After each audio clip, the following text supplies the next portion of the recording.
Assalamualaikum warahmatullahi wabarakatuh. Pertama-tama marilah kita panjatkan puji syukur atas kehadirat Allah Subhanahu wa taala atas segala limpah nikmat dan karunia-Nya hingga kami dapat menyelesaikan tugas dari dosen pemampu mata kuliah wawasan sosial dan budaya. Dan tak lupa pula kita kirimkan salam dan salawat kepada junjungan Nabi besar Muhammad sallallahu alaihi wasallam sebagai suri teladan seluruh alam, yang semoga kita diberikan syafaat di yaumul akhir. Kami dari kelompok 3 akan mempresentasikan makalah yang berjudul Hakikat Manusia. Kami beranggotakan 6 orang, saya Kalsum, kedua Muhammad Ilham Ramadan, ketiga Putri Arfa, keempat Hasdillah, dan Sulfianti Sembona.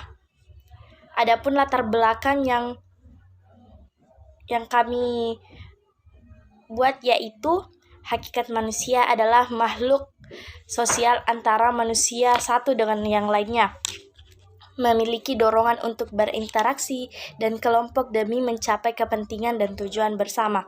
Kemampuan bersosialisasi dengan lingkungan sosial akan mempengaruhi proses kehidupan selanjutnya. Sikap sosial yang baik dapat menciptakan kerukunan, ketentraman, dan kedamaian di sebuah negara.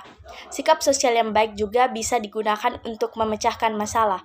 Oleh sebab itu, jika sosial pada anak harus ditanamkan sejak dini. Sumber daya manusia merupakan aset nasional dan sebagai modal dasar untuk mewujudkan pembangunan bangsa. Untuk menggali dan mengembangkan potensi tersebut, diperlukan jasa untuk mendidik.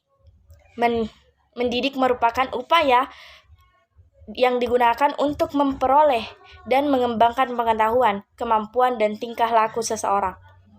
Oleh karena itu, proses pendidikan harus dilakukan yang benar sebagai dasar dalam meningkatkan kualitas daya manusia dan membentuk karakter manusia. Adapun yang akan kami bahas selanjutnya yaitu ada 4. Yang pertama, pengertian hakikat manusia.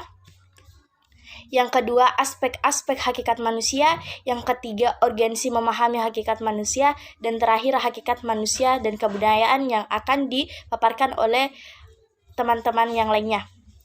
Oke, saya persilahkan pemateri untuk memaparkan materinya. Baiklah, di sini saya akan membahas tentang pengertian hakikat manusia.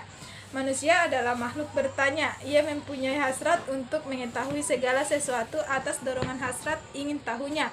Manusia tidak hanya bertanya tentang berbagai hal yang ada di luar dirinya, tetapi juga bertanya tentang dirinya sendiri. Dalam rentang ruang dan waktu, manusia telah dan selalu berupaya mengetahui dirinya sendiri. Hakikat manusia dipelajari melalui berbagai pendekatan, yaitu secara ilmiah, filosofi, dan religi, dan melalui berbagai sudut pandang biologi, sosiologi, dan antropobiologi, psikologi, dan politik. Dalam kehidupan yang real, manusia menunjukkan keragaman dalam berbagai hal, baik tampilan fisiknya, strata sosialnya, kebiasaannya, bahkan sebagaimana dikemukakan di atas, pengetahuan tentang manusia pun bersifat ragam sesuai pendekatan dan sudut pandang dalam melakukan studinya. Sekian. Adapun aspek-aspek hakikat manusia. Yang pertama yaitu manusia sebagai makhluk Tuhan. Manusia adalah makhluk paling sempurna yang pernah diciptakan oleh Tuhan Yang Maha Esa. Kesempurnaan yang dimiliki oleh setiap manusia merupakan suatu konsekuensi fungsi dan tugas mereka sebagai khalifah di muka bumi ini. Yang kedua yaitu manusia sebagai kesatuan badan atau roh.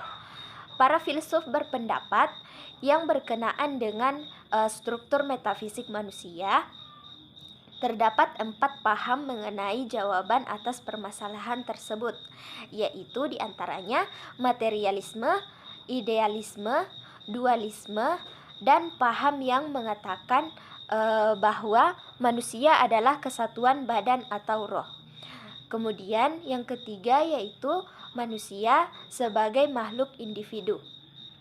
Sebagai individu, manusia adalah satu kesatuan yang tak dapat dibagi, memiliki perbedaan dengan manusia yang lainnya, sehingga bersifat unik dan merupakan suatu subjek yang otonom.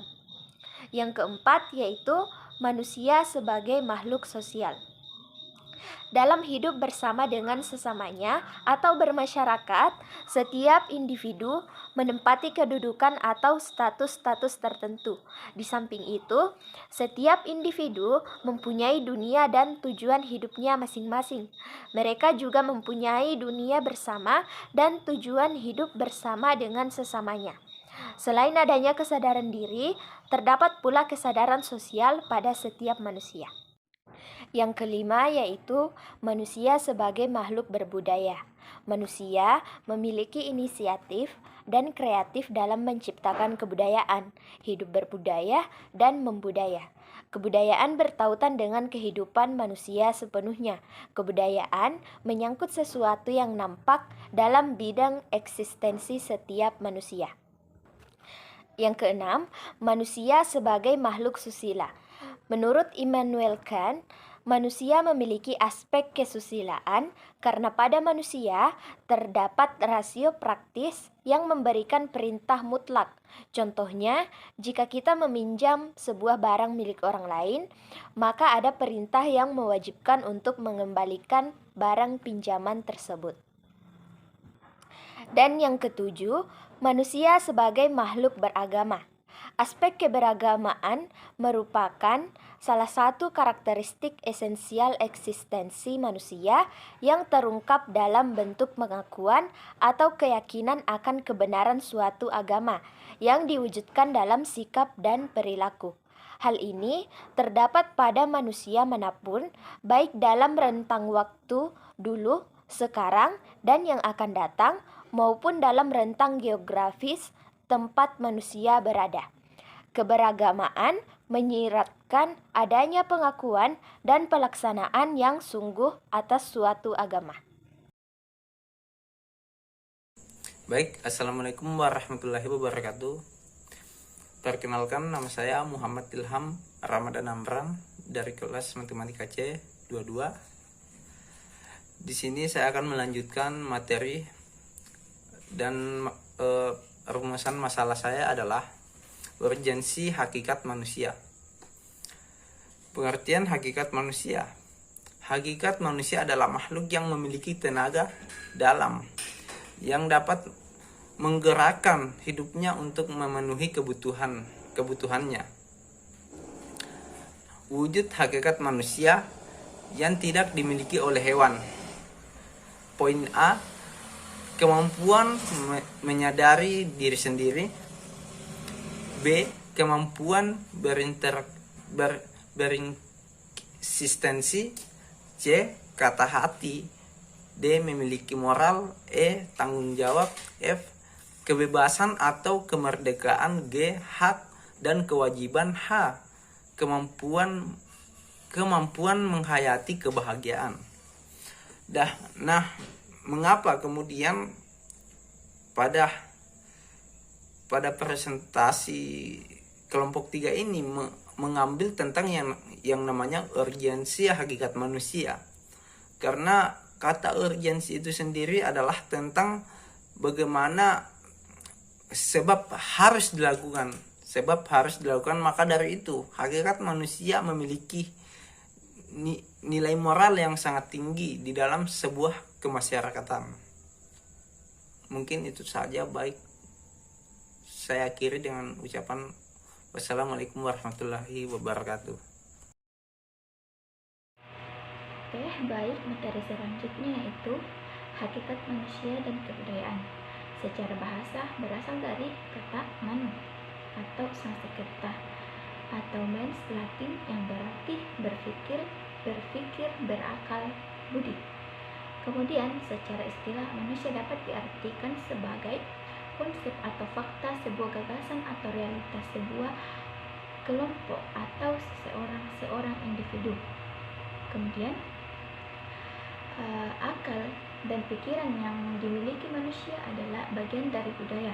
Dengan pikiran dan akalnya itulah sehingga manusia mampu mengubah dan menciptakan realita melalui simbol-simbol dan atau sistem perlembangan. Kemudian manusia dan kebudayaan merupakan salah satu ikatan yang tidak bisa dipisahkan dalam kehidupan ini. contoh hubungan antara manusia dengan kebudayaan itu seperti dengan aturan-aturan yang ada di masyarakat, karena aturan yang ada di masyarakat itu sendiri dibuat oleh manusia, kemudian manusia itu sendiri yang harus menaati aturan-aturan tersebut.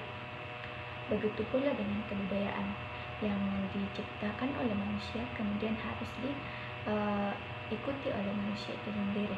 Kemudian adapun bagian dari hubungan antara manusia dan kebudayaan itu yaitu dialektis. Dialektis yang artinya hubungan antara manusia dan kebudayaan ini dapat dipandang setara dengan hubungan antara manusia dengan masyarakat yang saling terkait.